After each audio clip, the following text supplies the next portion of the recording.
कपाଳରେ जदि लेखिछु रे जगा जीवनटा दुख मोर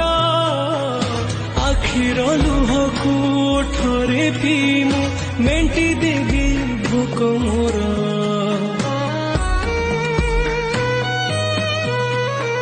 सुख बोली गोटे कण अछि रे आज जाए जानिलिनी दुखर बोझकु एते जे लदिछु हसी टिके पारिलिनी तू हेलु बड़ दिया मु तोर केहि नुहा सेथिपाई